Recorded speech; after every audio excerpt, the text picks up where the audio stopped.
Tanah dalam pandangan masyarakat Jawa yang hidup pada abad ke-9 sampai 15 Masehi memiliki peranan dan nilai yang sangat penting. Ini didasarkan pada prinsip bahwa selain mata air, tanah adalah sumber penghidupan dan kesejahteraan. Tanah menghasilkan hasil bumi yang menjadi makanan pokok yang menghidupi rakyat dan negara.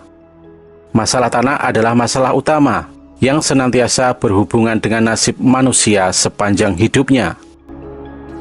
Mengingat pentingnya peranan tanah dalam perekonomian rakyat dan negara, Majapahit sampai perlu memasukkan ketentuan tentang pemanfaatan tanah dalam sistem perundang-undangannya. Tanah seyogianya diolah sebaik-baiknya agar memberi hasil yang banyak dan menguntungkan, sebab apabila diterlantarkan, maka akan dikenai denda oleh raja. Banyak prasasti dari masa klasik yang memuat perihal pertanahan, baik mengenai statusnya, kepemilikannya sebelum dan sesudahnya, dan cara memperoleh tanah tersebut. Selama tanah masih berfungsi sebagai tempat menggantungkan hidupnya, tempat bekerja dan tempat tinggal, maka tanah dan manusia dapat diibarat dua sisi mata uang yang tidak terpisahkan. Kedua pihak berinteraksi secara simbiosis, saling memberi dan menerima sesuai dengan fungsi dan kemampuan masing-masing.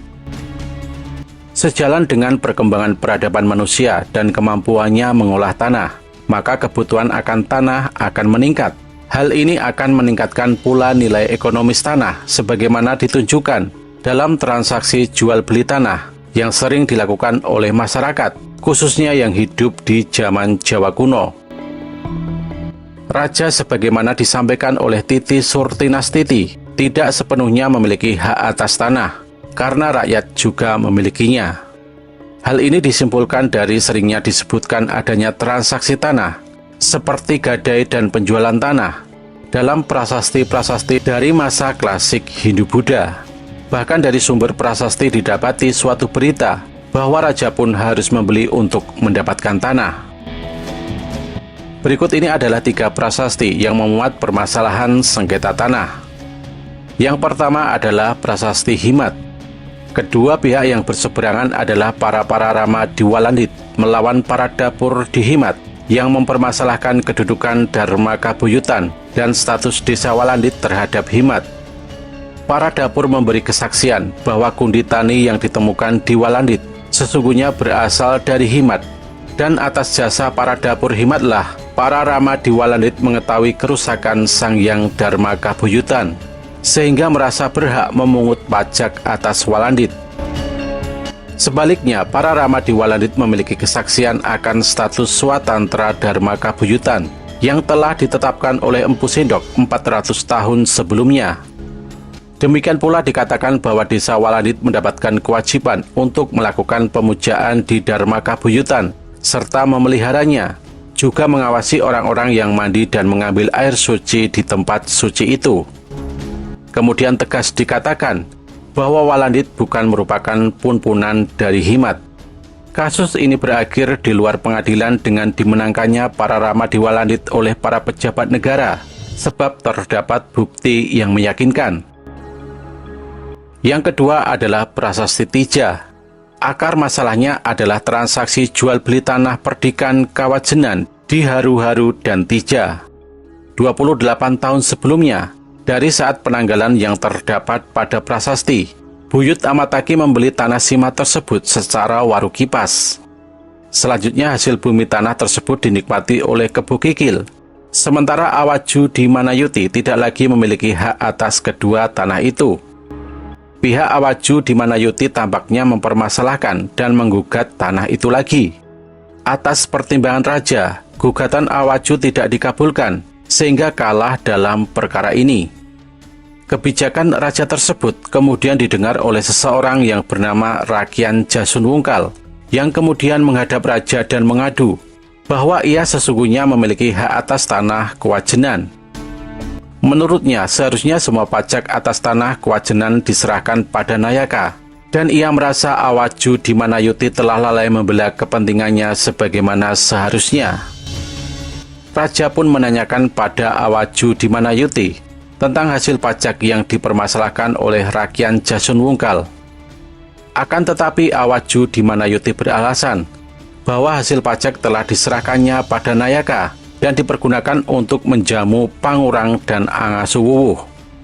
Bahkan mereka juga menyangkal bahwa pajak atas pendidikan kawajenan di Haru-Haru dan Tija wajib diserahkan pada Nayaka.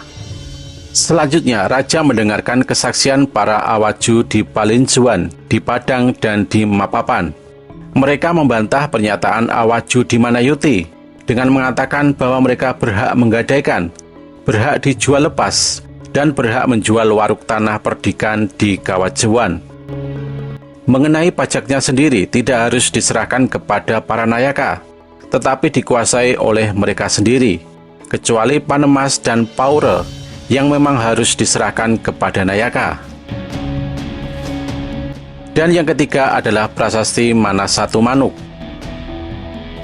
Prasasti ini memuat pengaduan kedua pihak yang berselisih, yakni pihak Aki Santana Mapanji dan kawan-kawan melawan pihak Apanji Anawungharsa.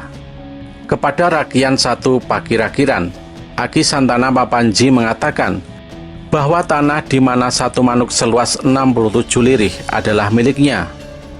Dengan menunjukkan bukti, ia menceritakan bahwa tanah tersebut berasal dari nenek moyangnya. Sang Apanji Anawungharsa sebaliknya menegaskan bahwa tanah itu adalah miliknya yang telah digadaikan oleh nenek moyangnya sebesar 1,5 taker perak. Perebutan status tanah bukan sima dalam Prasasti Manasatu Manuk ini lebih dipengaruhi oleh nilai ekonomis tanah. Pada zaman Hindu Buddha, tanah memiliki nilai yang tinggi, baik untuk diolah menjadi areal pertanian, sehingga merupakan sumber pemasukan bagi pemilik tanah maupun dibeli oleh raja atau pejabat kerajaan untuk dijadikan sima bagi bangunan suci. Menilik dari ketiga kasus di atas, sengketa tanah dapat terjadi baik pada tanah sima maupun tanah bukan sima. Tanah sima adalah sebidang tanah yang status pajaknya diubah atas perintah seorang pejabat tinggi berpangkat pamgat atau rakai, ataupun oleh raja sendiri. Tanah sima berstatus swatantra, artinya tidak boleh ditarik pajak oleh penguasa, khususnya patih, wahuta, nayaka, partaya, pangkur, tawan, tirip, rama, dan petugas yang disebut Mangilaladra Biahaji. Apabila sebidang tanah ditetapkan menjadi sima, bukan berarti hak milik atas tanah itu juga berubah. Anugerah status sima hanya menyangkut perubahan pengelolaan, khususnya pengelolaan pajak, kemudian denda dan pengabdian, sedangkan hak milik dan hasil atas tanah tetap di tangan pemiliknya. Jadi tentang hak milik dan hasil tanah sima sama dengan tanah bukan sima. Lalu di manakah letak perbedaan antara tanah sima dengan tanah biasa? Perbedaannya adalah dalam hal pengelolaan pajak, denda serta pengabdian dan pertanggungjawaban penduduk. Penduduk di lingkungan tanah sima bertanggung jawab kepada kepala sima.